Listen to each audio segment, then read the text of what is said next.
आप थोड़ा सा दिग्दर्शन कराते हैं। ये करवाए गोस्वामी की बहुत बड़ी विशेषता है। जहाँ नित्यानंद प्रभु का नाम आता है वहां पर बस आगे का कथा वर्णन करना बंद कर देते हैं। नित्यानंद प्रभु की महिमा में कहीं उलझ जाते हैं, उछलने लगते हैं, कहीं रहा नहीं जाता है। तो श्री नित्यानंद प्रभु की महिमा का प्रसंग जरा सा है तो उसमें उछलने लग जाते हैं। सो कह रहे हैं कि यद्यप आपने होए प्रभु बलराम, श्रीमद नित्यानंद प्रभु स्वयं बलराम होकर के विराजमान हैं, तथा चैतन्य करे दास अभिमान, परंतु वे अपने आप को श्री चैतन्य का दास मैं हूं ऐसा अभिमान ही करते हैं कि मैं तो चैतन्य का दास हूं। और ये तो सामान्य रस की रीति है कि श्री कृष्ण प्रेम का ये अद्भुत स्वभाव है कि गुरु सम लघु सबके हृदय में दास्य भाव अपने आप उत्पन्न हो जाता है। श्री कृष्ण प्रेमे अचिंत्य स्वभाव, अद्भुत स्वभाव, गुरु सम लघु सबे और दास्य भाव, सब अपने हाथ से ही श्रीमद महाप्रभु की सेवा करना चाहते हैं, कृष्ण की सेवा करना चाहते हैं। दास्य भाव सब में इनमें उत्पन्न हो जाता है। कृष्ण प्रेम का ये जहां भी प्रेम है वहां पर दास्य भाव तो सब में आ जाता है। नंद बाबा श्री उद्धव से कहने लगते हैं कि रते न कृष्ण ईश्वर, अरे वो तेरा जो ईश्वर है ना उसमें हमारी भी रति हो, हमें भी दास मिल लो। नंद बाबा दास करने लगे। ये नहीं कहते कृष्ण ईश्वर, तेरा रति न कृष्ण ईश्वर, तेरा जो ईश्वर है उसमें हमारी रति हो जाए, ऐसा प्रार्थना करने लगाते हैं। श्री मधुर प्रीति की चरम निदर्शन होकर के जो विराजमान है श्री विश्वानंद रासेश्वरी, वे भी कहने लगती हैं कि दास्यास्ते कृपायामी सखी दर्शन संदेह, बोले प्यारे मैं तो तेरी दासी हूं, अपना दर्शन करा दे। हा नाथ और पृष्ठ पास पास महाभूज, दास्यास्ते दासी कहकर के अपने आप को कहने लगते हैं। जितने भी सखागण हैं वे सब पार संवाहन चक्र होके चित्तस्य महात्मना, बोले कन्हैया थक गए होगा, आ भैया मैं तेरे चरणों में पलट दूं, मैं पाम मसल दूं, ऐसा कहकर के श्री कृष्ण के चरणों को पलटने लग जाते हैं। कृष्ण सखाओं के चरण पलटते हैं, सखा कृष्ण के चरण पलटते हैं। दास्य भाव सख्य प्रीति में भी दास्य भाव आ जाता है। दासों में तो दास्य भाव है ही। जो नंद भवन के दास हैं वे तो सेवा करते ही हैं। इस प्रकार दास्य भाव एक ऐसा भाव है जो कि सभी में समान रूप से प्राप्त है, सब में अनुस्यूत होकर के दास्य भाव विराजमान है। तो श्री बलराम भले बड़े परंतु चैतन्य का मैं दास हूं, ये ही वे अभिमान धारण करके विराजमान होते हैं। इसलिए श्रीमद महाप्रभु ने, श्री नित्यानंद प्रभु ने ये एक आदेश ही प्रदान किया कि चैतन्य से चैतन्य गाओ, लव चैतन्य नाम, चैतन्य ये भक्ति करे से मोह प्राण। उनका ये आदेश है कि भाई श्री चैतन्य की ही सेवा करो, चैतन्य के ही गुण का गायन करो और चैतन्य के चरणारविंद की भक्ति करो। श्री चैतन्य ही जो ऐसा करते हैं वे मेरे प्राण के समान मुझे प्यारे हैं। नित्यानंद प्रभु का ये वचन है। जिनकी श्री चैतन्य में प्रीति है श्री नित्यानंद प्रभु की, उनमें स्वाभाविक रूप में ही प्रीति है। जो जीव मात्र को कृष्ण भक्ति की चेतना प्रदान करें उनका नाम चैतन्य। चेतयति चैतन्य, ये चेतयते विश्वम विश्वम चेतयते नयम, यो जागृत शयानिस्मिन् नायम तम वेद वेद सा। श्री स्वयं मनु वे भी वंदना करते हुए यही कहते हैं, श्री महाप्रभु की जो तत्व है उसका अपनी वंदना में निरूपण करते हैं कि ये चेतयते विश्वम, सारे विश्व को जिन्होंने श्री कृष्ण भक्ति की चेतना प्रदान की, श्रीमद् महाप्रभु नहीं होते तो श्री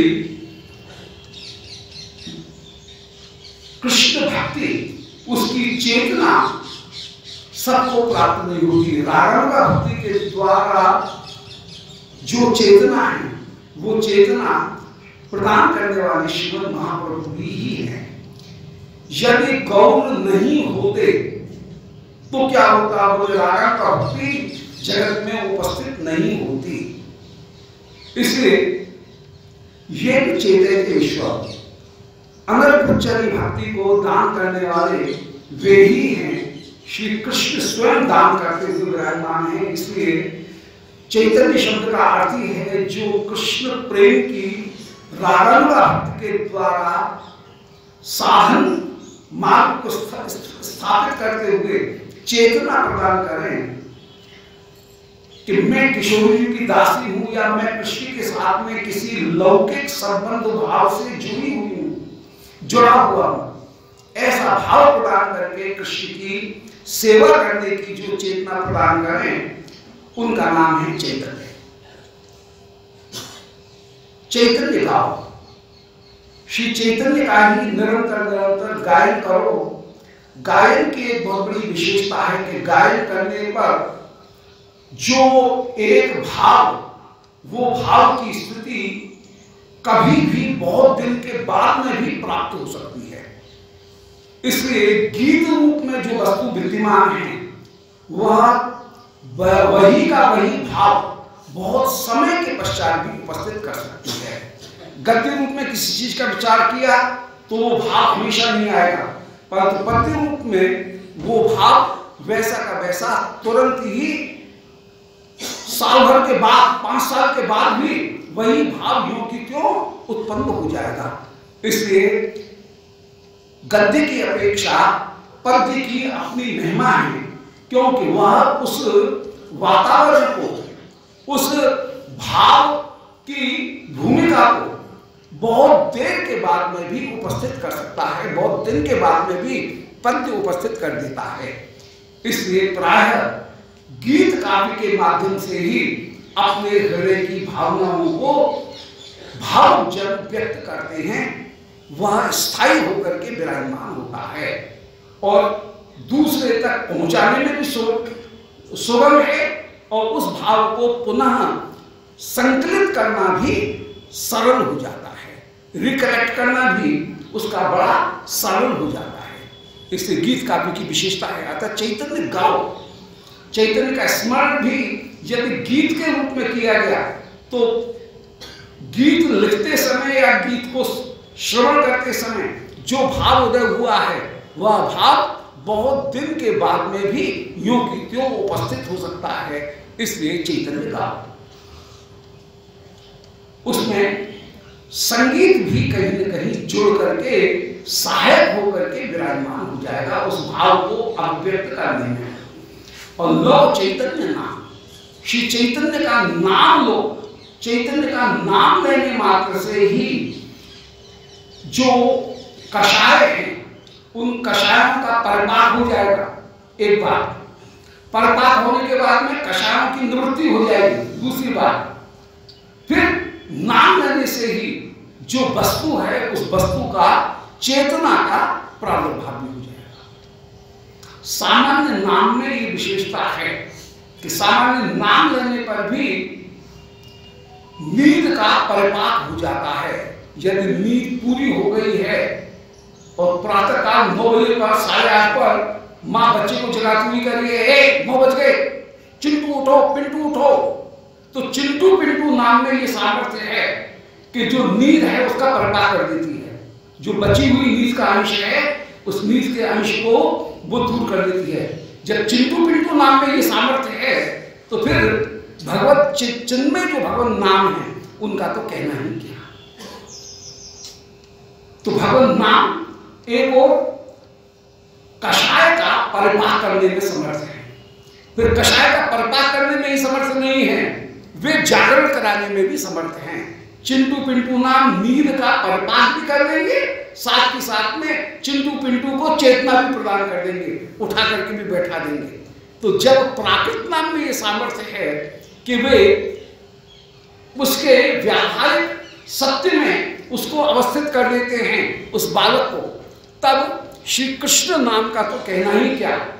कृष्ण नाम जीव के निज स्वरूप में अवस्थित कर दे और उसके पापों का, उसके कषायों का परिपाक करके उसे स्वस्वरूप में अवस्थित कर दे, तो कृष्ण नाम के लिए तो ये एक सहज बात ही होगी।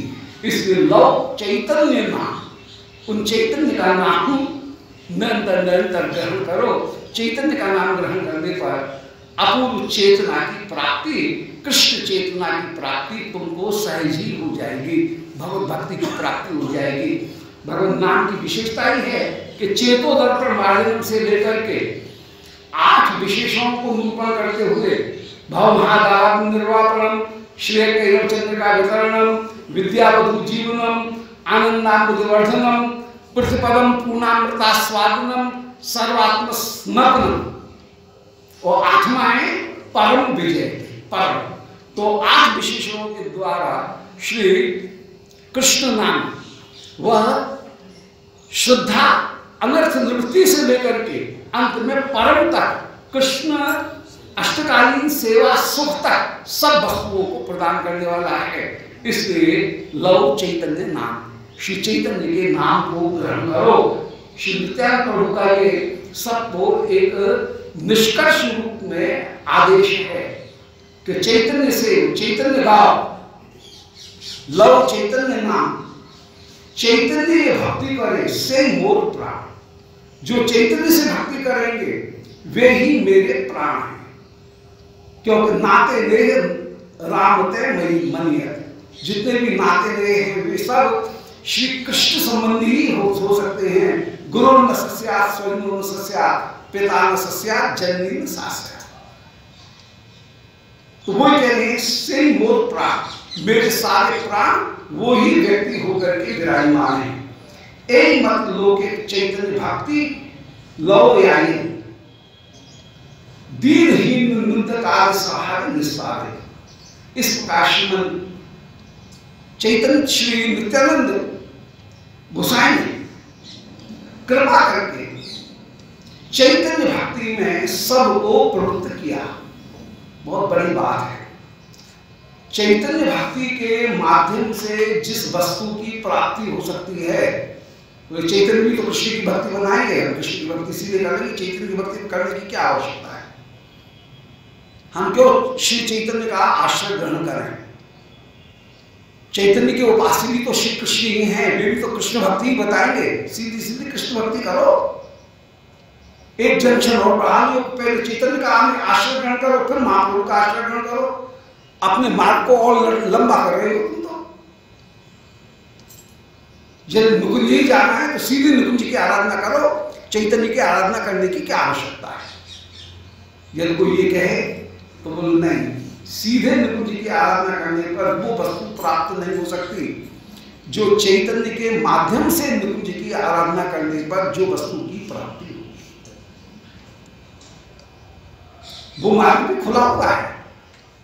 अनेक अनेक संप्रदाय हैं जो कि सीधे निकुंज की आराधना करते हैं। जो निकुंज पर कर है, श्री ललिता जी, विशाखा जी, उनका अंगत्य ग्रहण करें, उनके द्वारा ठाकुर जी की सेवा करें। चैतन्य के माध्यम से कहीं श्री विशाखा जी की आराधना और विशाखा जी के माध्यम से फिर युगल सरकार की आराधना, एक स्टेप बढ़ाने की जरूरत क्या है, एक जंक्शन बढ़ाने की और क्या जरूरत है। सीधे सीधे ललिता जी की आराधना करो, विशाखा जी की आराधना करो, रंग देवी जी की आराधना करो।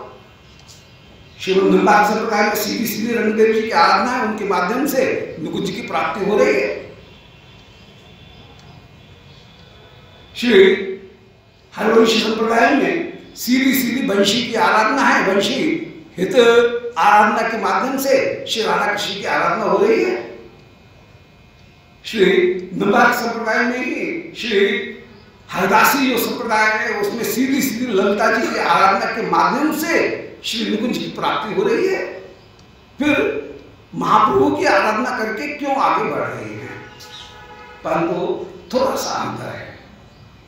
गौड़ी लोग, हम लोग बड़े भाग्यशाली हैं, क्योंकि श्री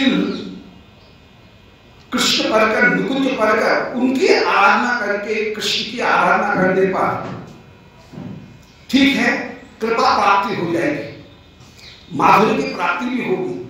परंतु श्री कृष्ण स्वयं जहां राधिका बनकर के विराजमान है और वे जो कृष्ण का आस्वादन प्राप्त कर रहे हैं वो आस्वादन प्राप्त नहीं हो सकता है।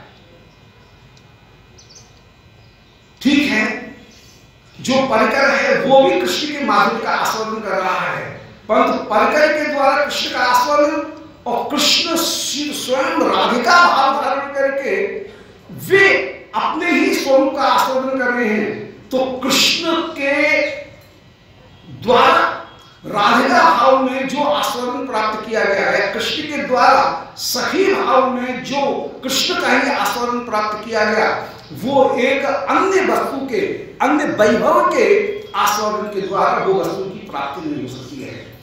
ललिता विशाखा आदि श्री कृष्ण की, श्री स्वामी की वैभव स्वरूपा है, उनके आस्वादन के द्वारा कृष्ण का प्राप्ति, तो वैभव के माध्यम से कृष्ण की प्राप्ति और स्वयं कृष्ण के माध्यम से कृष्ण की प्राप्ति, दोनों में अंतर तो होगा कुछ न कुछ। एक वैभव के माध्यम से कृष्ण का आस्वादन और एक स्वरूप, स्वयं स्वरूप के द्वारा कृष्ण का आस्वादन, वो आस्वादन निस्संदेह कहीं बड़ा होगा। इसलिए जिन्होंने श्रीमन महाप्रभु का आश्रय ग्रहण किया उनका आस्वादन निस्संदेह कुछ अद्भुत होगा, कुछ विशिष्ट होगा। इसलिए यहां कह रहे हैं कि अरे भैया एक मत लोके चैतन्य भक्ति ले आए। श्री नित्यानंद प्रभु की सबसे बड़ी विशेषता है कि उन्होंने किसी श्री राधा कृष्ण के किसी वैभव के माध्यम से प्राप्ति नहीं कराई, बल्कि स्वयं कृष्ण के माध्यम से ही उस वस्तु की प्राप्ति कराई। तो वैभव के माध्यम से कृष्ण माधुर्य का आस्वादन और स्वयं कृष्ण ही राधा भाव धारण करके जब विराजमान है और स्वरूप के द्वारा आस्वादन प्राप्त करा रहे हैं, तो कृष्ण के आस्वादन को कोई दूसरा प्राप्त नहीं कर सकता। इसलिए श्री चैतन्य भक्ति की अपनी विशेषता है। उस चैतन्य भक्ति को जिन श्री नित्यानंद प्रभु ने कृपा करके प्राप्त कराया, यहां तक कि दीनहीन निंदक आदि संहारे निष्पादन, दीनहीन निंदक इनको भी श्री नित्यानंद प्रभु ने कृपा करके सबका निस्तार किया, दीनहीन जनों का भी अपूर्ण रूप से निस्तार किया।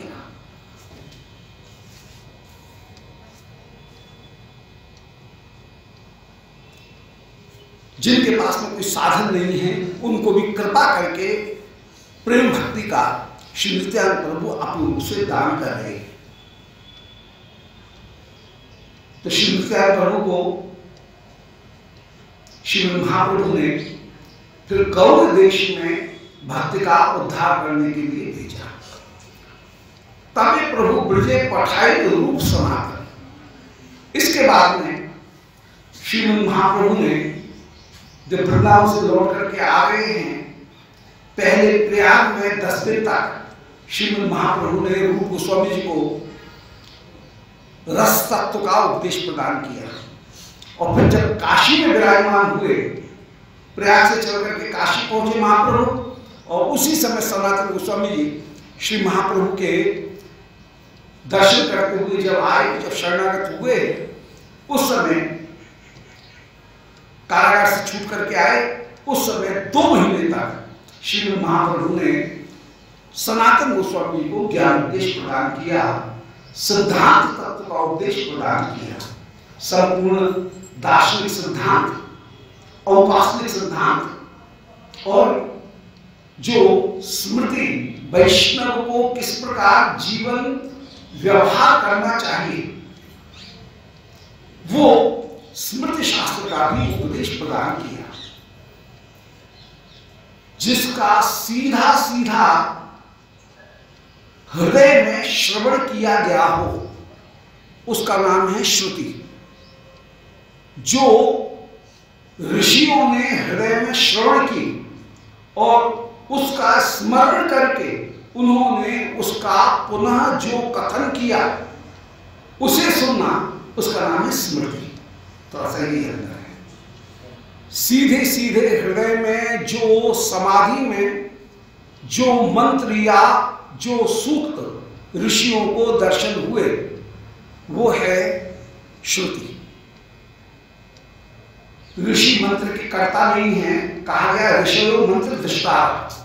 ऋषि मंत्र के साक्षात दृष्टा माने साक्षात श्रवण करने वाले हैं, और उन्होंने समाधि में समाधि भाषा में जिसको सुना वो हुआ श्रुति।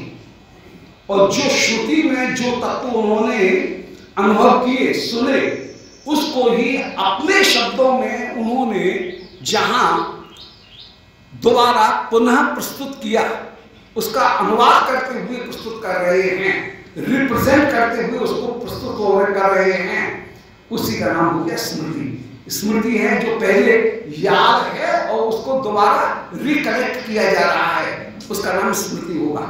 श्रुति का मतलब डायरेक्ट सुना गया फर्स्ट हैंड, और स्मृति का मतलब है जो फर्स्ट हैंड सुना था उसको ही रिप्रेजेंट करना, उसको ही अनुवाद करना, उसको प्रस्तुत करना।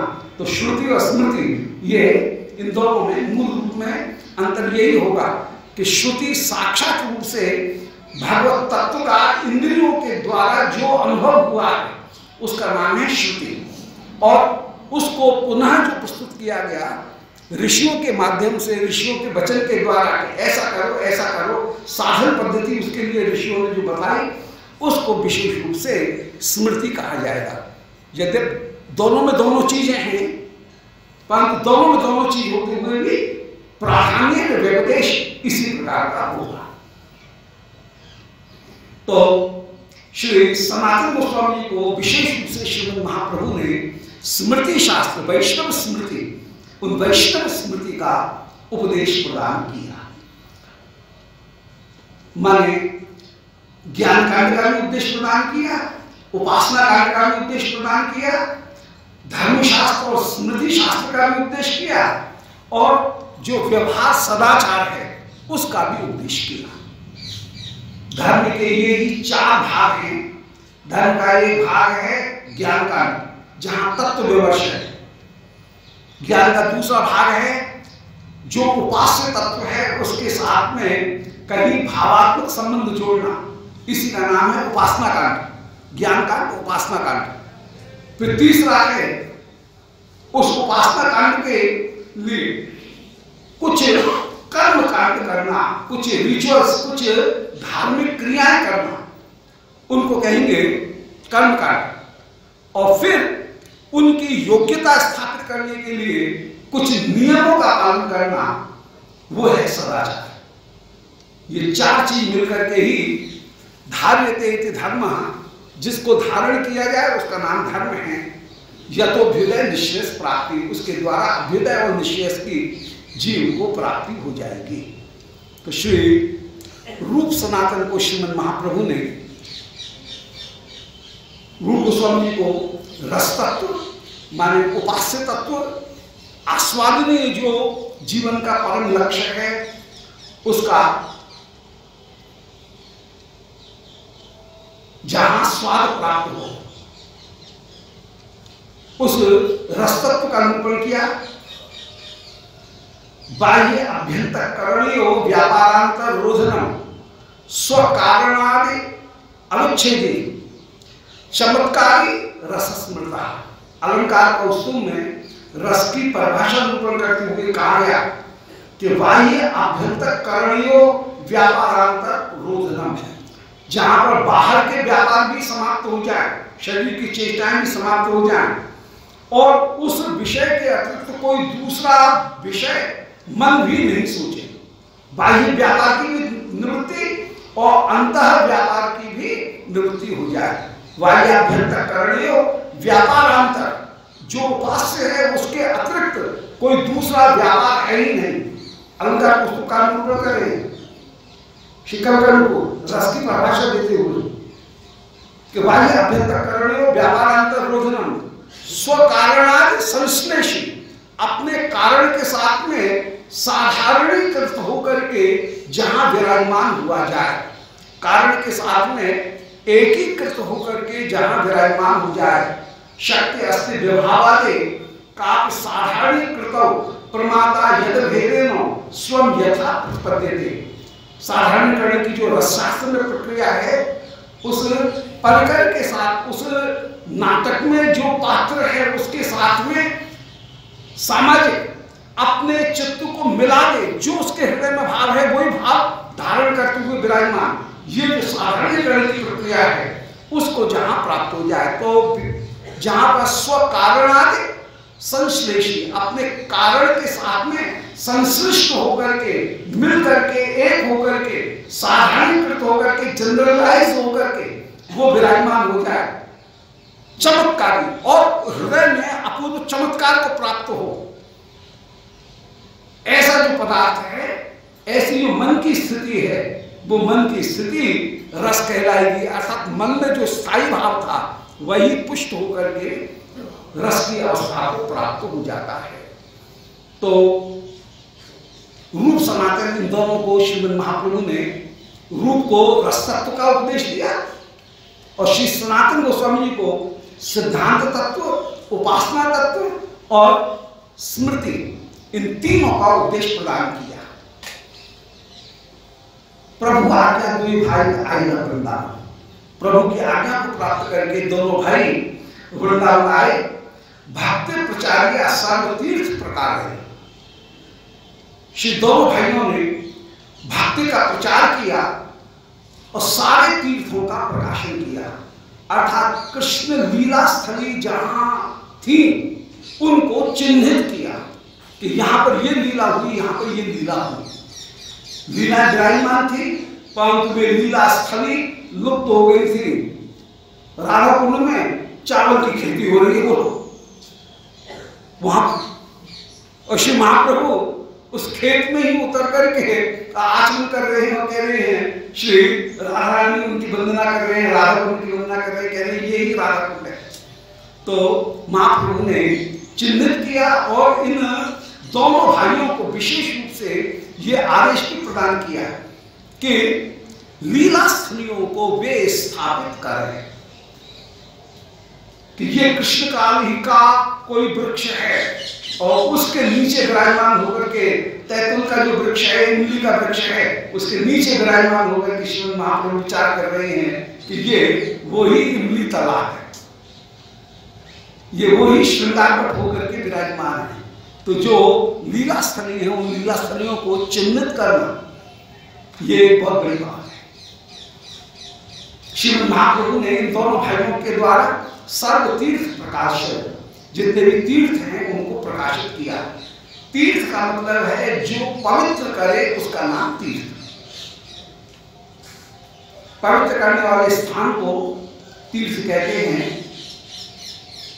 उसी समय उनमें ही पवित्र करने वाले जो स्थान है उनमें विशेष रूप से जो जलाशय विराजमान है वे परम परम बंदनीय हैं, इसलिए उनको तीर्थ भी कहा जाता है। मदन गोपाल गोविंद सेवा प्रकाशन प्रचार, और श्री सनातन गोस्वामी जी ने कृपा करके श्री मदन गोपाल की सेवा का प्रचार किया और श्री रूप गोस्वामी जी ने गोमातीना में छिपे हुए श्री गोविंद, उन श्री गोविंद विग्रह की सेवा को कृपा करके प्रचारित किया। श्री सनातन गोस्वामी जी ने मथुरा में जो श्री अद्वैत आचार्य जी के ही कृपा पात्र होकर के जो विराजमान थे, उनके द्वारा सेव्य श्री मदन मोहन जी को भिक्षा में माना और श्री मदन मोहन जी को, श्री मदन गोपाल को स्थापित किया। उनको लेकर के उनकी सेवा प्रचार की और श्री रूप गोस्वामी जी ने ब्रजवासियों को संग में लेकर के गोमाटीला उसको खोद करके श्री गोविंद विग्रह जहां भीतर मिट्टी के भीतर दबा हुआ था उसको निकाल करके श्री गोविंद विग्रह को सामने प्रकट किया। तो श्री पुरुषोत्तम चतुर्वेदी उनके सेवक श्री महाप्रभु के श्री अद्वैत आचार्य जी की सेवा में ही कहीं मदन गोपाल विराजमान रहे, उनकी सेवा को कहीं प्राप्त किया और भिक्षा में जाकर के मदन गोपाल जी को मांग करके ले आए और अपने पास में सेवा की।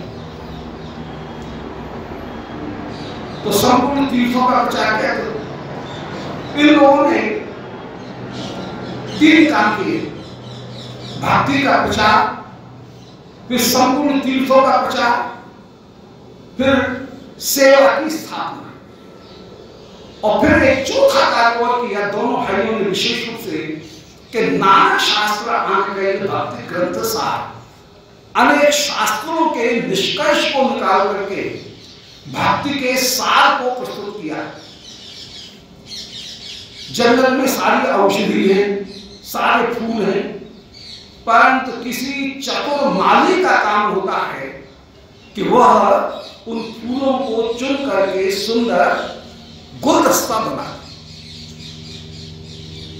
वो फूल हैं, वो माली का अपना उत्पाद नहीं है, वो तो प्रकृति का उत्पाद है। प्रोडक्ट जो है वो तो प्रकृति की है, परंतु माली उनको ही चुन करके क्रमबद्ध रूप में जैसे एक गुलदस्ते के रूप में प्रस्तुत कर देता है।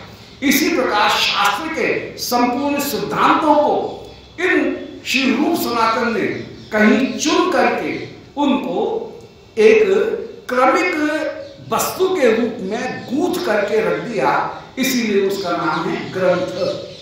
ग्रंथ का तात्पर्य है कि किसी एक विचार को क्रमिक रूप में गूंथ करके जहां प्रस्तुत कर दिया जाए उसका नाम है ग्रंथ। संकलन अलग चीज है, ग्रंथ अलग चीज है। संकलन में कोई चीज इधर से ली उधर से ली, बस इकट्ठी करके रख दी, उनमें कोई क्रम नहीं है, पूर्व अपर का क्रम नहीं है, कार्य कारण का क्रम नहीं है। परंतु ग्रंथ वो है जहां पर किसी एक वस्तु को स्थापित करने के लिए, एक विचार को सुस्थिर करने के लिए क्रमबद्ध वैचारिक सोपान के माध्यम से जहां पर किसी वस्तु को स्थापित किया जाए उसका नाम है ग्रंथ। तो नाना शास्त्र आनकई, शास्त्र का जो झाड़ झुंकार था, पूरा वन था, और उसमें से चुन करके, कोई अपनी तरफ से कोई बात नहीं कह रहे, सब पहले से विद्यमान है, सब श्रुति हैं, प्रामाणिक हैं, परंतु उनको चुन करके क्रमबद्ध होकर के इन आचार्यों ने उसे अपने ग्रंथों के माध्यम से गूंथ करके जो गुथा हुआ हो, पुआ हुआ हो, उसका नाम है ग्रंथ। उनको पो करके कृपा करके उन ग्रंथों के माध्यम से सहज रूप में एक विचार उसको साधकों को संप्रेषित कर दिया, कम्युनिकेट कर दिया। जहां विचार को कम्युनिकेट किया जाए, विचार को कहीं संप्रसारित कर दिया जाए, वो संप्रसारण का जो कार्य है, विचार को सौंपने का कार्य, वह इन विचारकों ने किया कि शास्त्र के उस महा अरण्य में से, उस जंगल में से काम की वस्तुओं को निकाल लेना, बाद बाकी वस्तुओं को